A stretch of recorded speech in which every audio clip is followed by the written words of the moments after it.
Welcome to मामची channel. आज आपके लिए मैंने व्हाट्सएप, फेसबुक इसको बारे में कुछ बताना चाहती है। आप देख रही है ना, हर दिन न्यूज़ में वही आजकल ज़्यादा चल रही है। एबीपी न्यूज़, आज तक न्यूज़, इंडिया न्यूज़, सब में फेसबुक, व्हाट्सएप का बारे में बातचीत चल रही है। फ्रेंड्स, आप देखिए ना, आज वीडियो चालू हो जाएगा, उसमें देख लिए आपको बहुत सारा सीखने के लिए, बहुत सारा अपना व्हाट्सएप संभालने के लिए बहुत टिप्स मिलेगा। आप कैसे मैनेज करना वो भी आपको पता चलेगा। ओके, आइए हम लोग rules, Union Minister of Electronics and IT Ravi Shankar Prasad came out to defend the government's decision. Prasad said that the new digital media rules do not violate an individual's privacy and added that the sole objective is to find the origin of the message that led to commissioning of specific crimes. WhatsApp, in the case it filed against the government in Delhi High Court, has said that tracing the origin of the message would mean end to privacy of users and violate its end-to-end encryption policy. WhatsApp का इस्तेमाल तो करते ही होंगे, अपनों से message और तस्वीरें और वीडियोस शेयर करते होंगे, लेकिन नए साल में WhatsApp ने एक खेल कर दिया है। WhatsApp की प्राइवेसी पॉलिसी चेंज हो रही है। ये किस तरह आप पर असर डाल सकती है, इसे समझाते हुए हमने आपके लिए एक खास रिपोर्ट तैयार की है।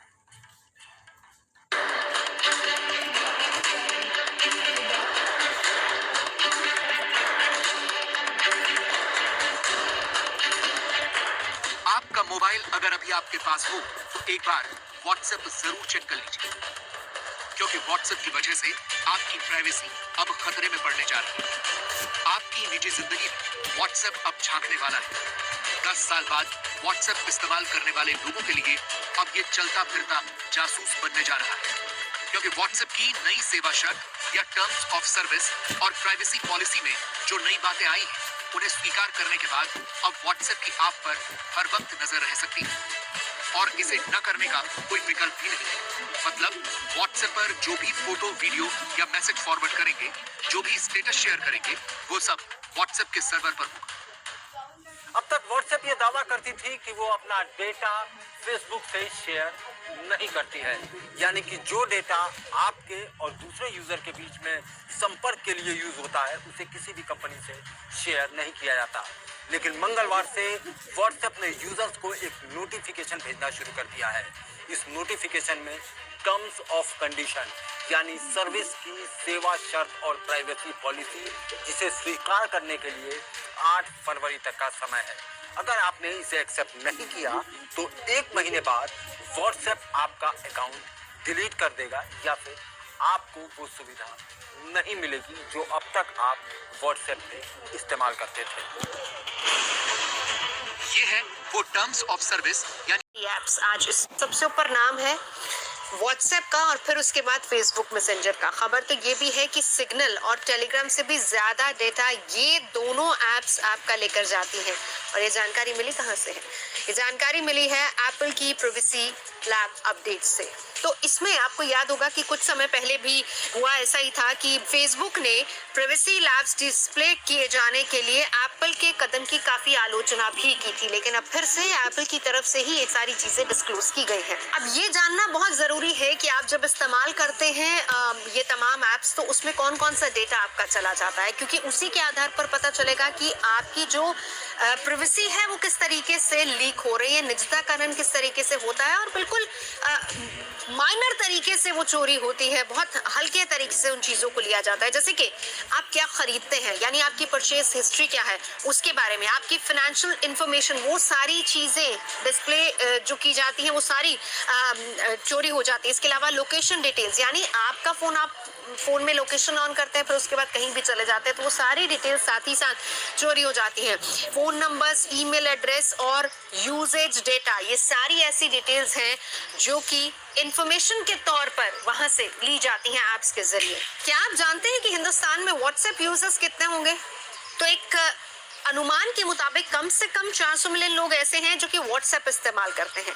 तो सोचिए, व्हाट्सएप हाल फिलहाल में व्हाट्सएप ने भी अपनी प्राइवेसी पॉलिसी को थोड़ा इम्प्रूव किया है, और जिसमें व्हाट्सएप ने अपनी जो नई पॉलिसी है उसको लेकर लोग भी काफी परेशान है कि क्योंकि आजकल उस प्राइवेसी पॉलिसी को अगर आप ओके नहीं करेंगे तो फिर आपका अकाउंट भी डिलीट हो सकता है। तो इसी को लेकर हालांकि लोगों में भी काफी चर्चा इस बात को लेकर चल रही है।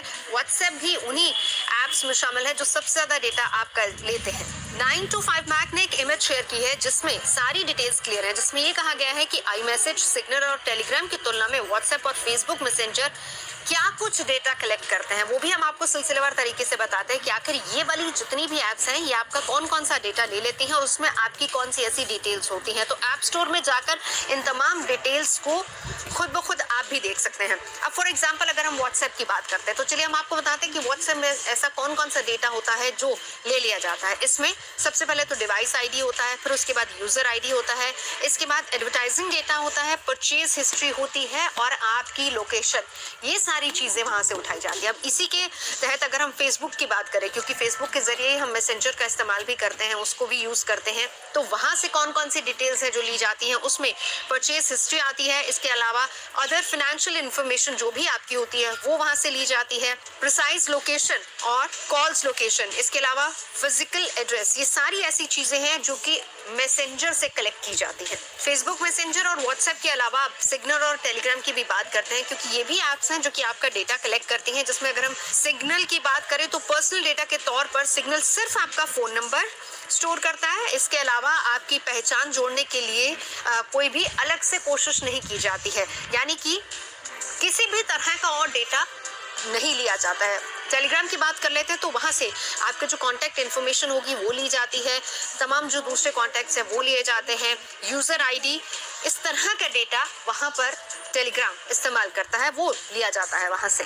कुछ समय पहले फेसबुक ने ही अमेरिका के कई अखबारों में ये कहा था कि प्राइवेसी लेबल्स डिस्प्ले किए जाने के एप्पल का जो कदम है वो बिल्कुल गलत है, यानी इसकी आलोचना खुद फेसबुक ने की थी। तो इसी से अब आप अंदाजा लगा सकते हैं कि जो एप्स आप इस्तेमाल करते हैं उनमें कौन सी सही है, कौन सी गलत है और किस ऐप का